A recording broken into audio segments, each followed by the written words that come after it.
And so as we move forward today with this really leading edge cadre of physical and non-physical consciousness, it is our absolute knowing that you're going to find some insights that you've been looking for, and things that you've already known, in fact you've known them a long time, will come to the forefront, and you will feel such confidence in what you already know. You are doing so well. This is an exercise in fine-tuning. There is nothing about saving anybody that's going on here today. There's nothing broken in you that we are here to fix. There is only angst in you that we are here to soothe. There's only wobble in you that is not necessary. There's only contradiction in your energy that does not serve you. And so that's what we are here about, to help you be more of who you are. And that is an exercise in continuing attention, because who you are is a continuing and fast moving, evolving being. And keeping up with what life is causing you to become is really what you are all about. You live in the fastest moving energy that has ever been, in the most contrast that has ever existed. And those two things go exactly together. The reason that your evolution is so fast, that your expansion is so fast, and therefore your possible joyous experience is so certain, is because of the diversity that gives you pause to focus. And as you do it with so many others, and collectively you are creating so much that you are really wanting to move into.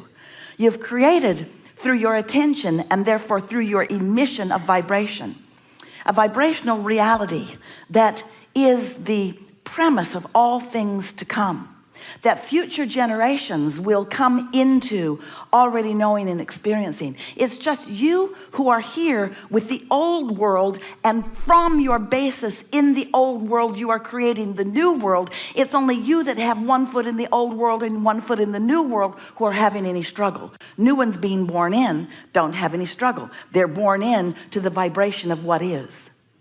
Now it's interesting, they come in through their mother's womb splat.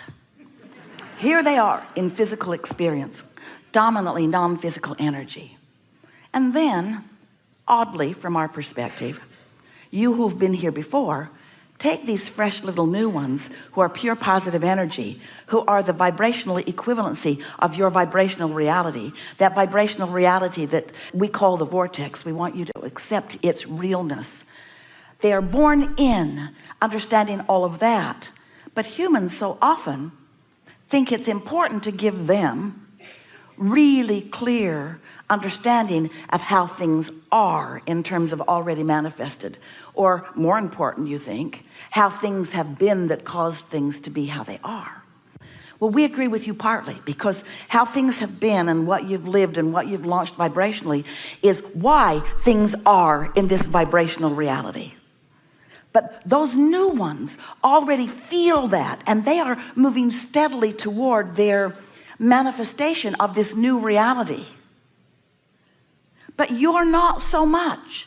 You don't move steadily toward your new reality because you are so enamored with the reality you've got, except you complain about it all the time. So the reality that you've got keeps you from moving to the reality that you want. And that really is what we will be talking about here today. How can you release yourself from the habit of thought? That's what a belief is. A belief is a thought you continue to think. A belief or an expectation. Esther got on the airplane in San Antonio really early yesterday morning and changed planes in Los Angeles at LAX airport. And everything was wonderful. They all got on the second plane and sat there for a while, and then there was an announcement, everybody get off because the plane is not going to fly because there is weather in San Francisco, which Esther and her iPhone knew was not true.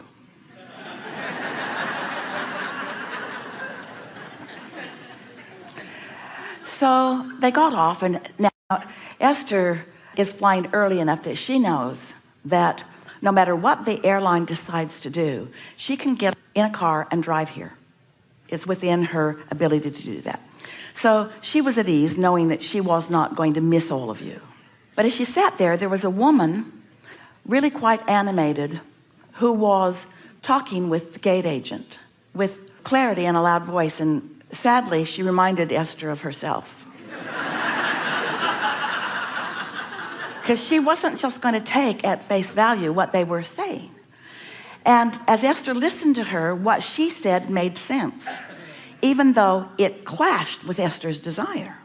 She was saying that something, most likely some sort of anticipated weather, had slowed the San Francisco airport down enough that everyone no longer had a gate or a landing slot.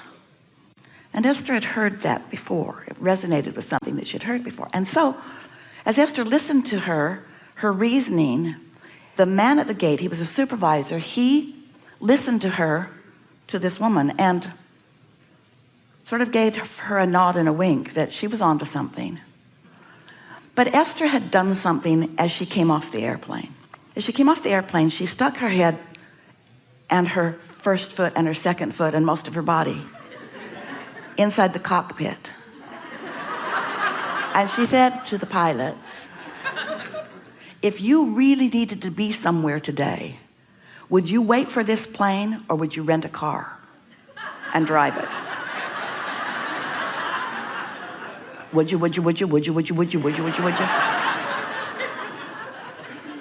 And the captain of the ship said, I wouldn't drive it. I'd wait for this airplane. And Esther thought, good enough. So here's Esther. She's had experiences where they have delayed a flight and delayed it and delayed it and delayed it and delayed it and delayed it and then finally canceled it. And she knows that if you wait around long enough, then there are no other options except maybe to drive all night. So she has this current experience with all kinds of options about the way she thinks and feels, and wanting to vibe out some truth. From where? Where do you get your truth? So now she's standing at the ticket counter and there's another woman asking the agent there, can I fly into Oakland? And that woman said, all flights to Oakland are full. And as Esther was watching her face, she knew that wasn't true. Something about the way the woman was pretending to look at the screen.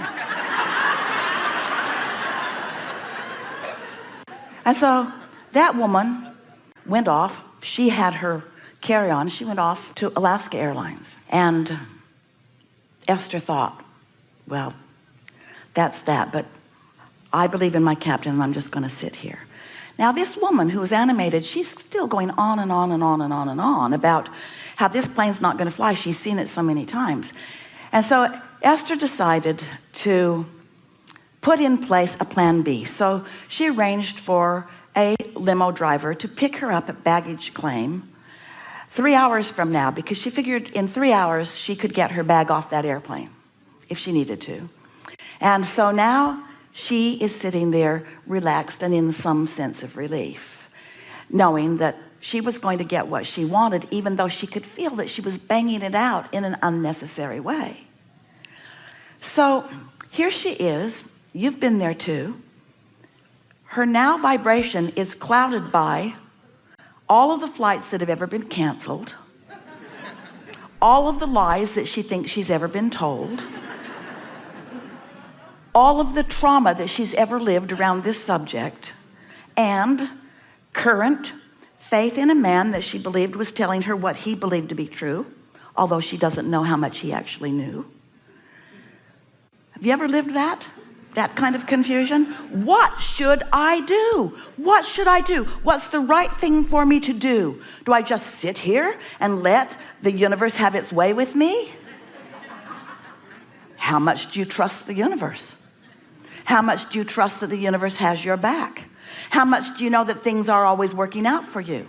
How much do you know that there is always a way, that there's always a plan? How much do you know that you don't need to be the one that figures it out? And when you try to be the one that figures it out, while it does exercise your reasoning ability, often the more you exercise your reasoning ability under the guise of creating your own reality, the more you introduce unnecessary resistance into the equation.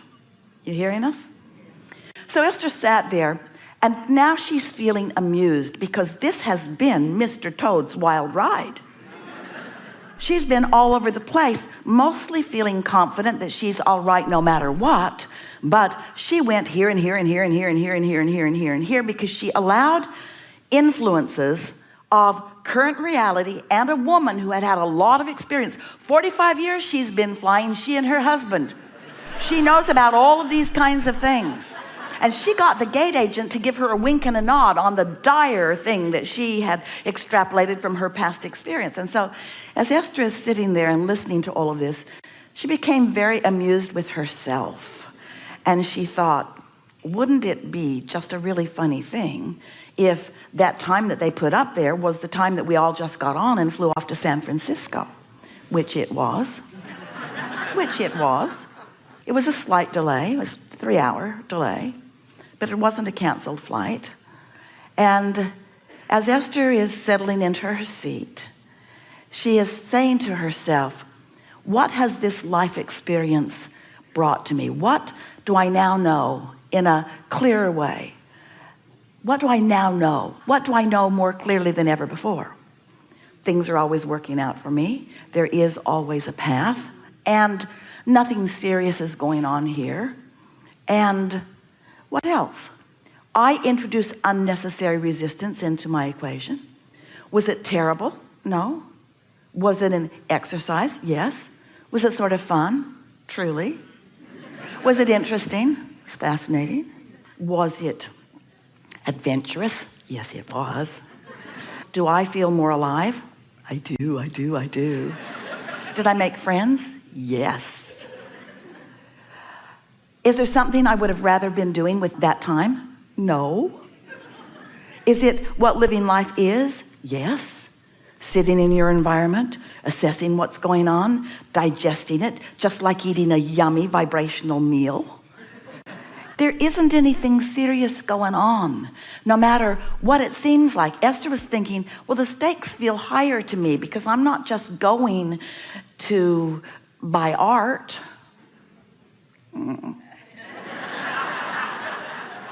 I'm going for something really that feels important to me. I can't just not go. Was that ever an option? Was that ever really on the table? I can't go. And yet, isn't it sometimes tempting for you to play out the worst case scenario? You know why you do that? Because you want to feel adventure. You know why you play out the worst case scenario? You want to prove your worthiness. You know why you play out the worst case scenario?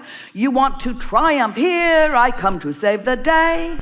All of those reasons. So our encouragement to you is be playful in your life and have fun with it. And let the universe surprise you and delight you in as many ways as you want. But never ask the universe to give you exactly what you've planned.